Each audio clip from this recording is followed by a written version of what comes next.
Okay. Okay. Digital divide, that was the con. Yeah, wait, are you guys? Yeah. These So are- the pros were Elena, they scored 17 for the participatory culture, con 15. Okay, all right. Okay, so go ahead. Yeah, you guys. Okay, you guys ready?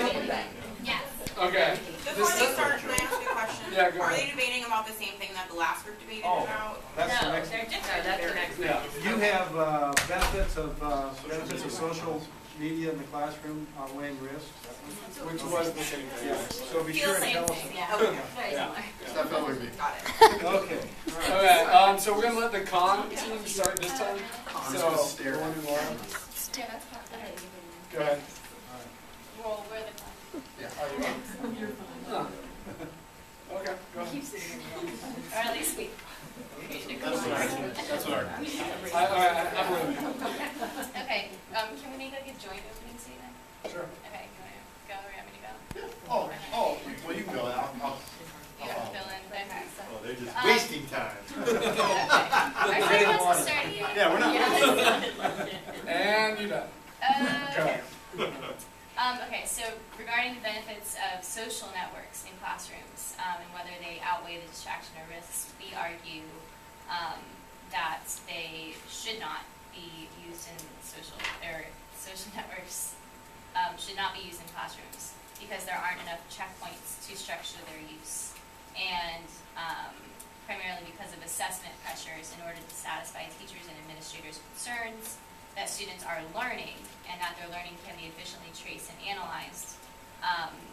If we were to implement social networks into classrooms, there would be no structure in which to do that because there would be no common, consistent knowledge base, and as a result, teachers couldn't fulfill their responsibilities in facilitating students' learning and progress. So our argument is primarily about assessment in terms of the way that social networks, the implementation of social networks would threaten that our ability to assess, and because that triples up in terms of state requirements, and then ensuring students' progress and productivity outside of school, the school setting. That's something that we take seriously. In addition to assessment concerns. Also, there's clearly an issue with the kind of content that is available on the internet, and especially for younger students. I'm just articulating an argument here. And I'm with especially you, brother. with younger students, this could be considered entirely inappropriate. Also, there's all kinds of online bullying that occur, and this could make its way into social media in the classroom. And I would argue to you, my peers, that the dangers of inappropriate material on the internet outweigh the gains, and the pro-childhood inappropriate material side does not clearly understand the realities of the challenges faced by the internet. And so, Thanks, Dr. J. Okay. Yeah. Okay. Pro side, let's hear what you got. Okay, so I think you're absolutely right that when grading student papers, assessment is very important, but I think that when used as an in-class activity, assessment isn't really an issue. For example, using Twitter as a back channel during class discussions, or rather than having students do in-class writings to start every class, we could have them use a blog form to do the same kind of thing. In that case, assessment really isn't much of an issue at all. And just like with all classroom activities, like debates and peer review, where students are asked to respond and evaluate each other's ideas, social networking is beneficial only if it's used appropriately. So you talked about all the inappropriate content that's on the internet.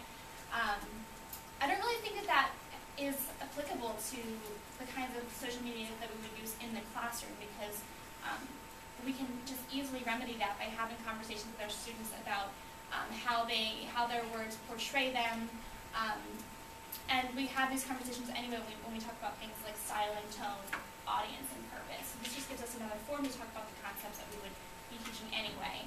About bullying, teachers in traditional classrooms while they do have an expectation of respect from their students, they're still required to moderate their students' behavior and at times correct it. And so while students or teachers would need to be trained in using these new technologies, their responsibilities as teachers and moderating their students' behaviors would not be changed. Just be put into a new forum. Okay, your rebuttal? Okay. So regarding your argument about, or your argument, your team argument about in-class activities and that assessment isn't an issue, it seems to me like you're suggesting that in-class activities are not as important as graded activities. And so if you're only using social networks for in-class activities, then you're delegitimizing their use in the first place because that's the unimportant ungraded stuff, whereas the important graded stuff does not use social networking tools. So it also threatens the students' perception that their work in class is valid and worthwhile and worth their time if they're only using the social networking, if that work is not being graded. And so if the only graded work is work that is not using social networks, then that implies the social network is a delegitimized form of education. Done. Right. Under time. That's actually I would just like to remind everyone that the inappropriate, possibly pornographic material. okay, pro side. Ma, Contains the thing. I got that, yeah. Dr. J is going to bring in the whole family. And We're viewing social networking in the classroom as supplementary material. So while supplementary material may or may not be assessed in a more traditional method, we tie it to its impact on traditional modes of assessment. We read about the pilot study from the packet that's pointed to younger students who were self-motivated to conduct self-learning. And then we also discussed tying this back to the larger IUP study that was done a couple years ago with pre-med students' use of Twitter outside the classroom and how it did have an impact on their outside engagement, helping them with long-term retention of information and enabling them to have better traditional assessments, so tying the two together. The other thing that we notice is connecting to is Kathleen Yancey's idea of harnessing student passion for digital technology. So while it might not be traditional assessment, it is still something that can benefit their overall evaluation of course material and their use of the course material outside of our four-wall classrooms. And if I can add to Laura, supplementary material that is already used in the traditional classroom setting, like free writing, classroom discussion, and debates, have no traditional assessment criteria, but are still highly valued pedagogical tools. Those last two words don't count, I'm sorry. And highly valued. That's totally fine. Incomplete Still a sentence. complete sentence. Okay, thank you guys very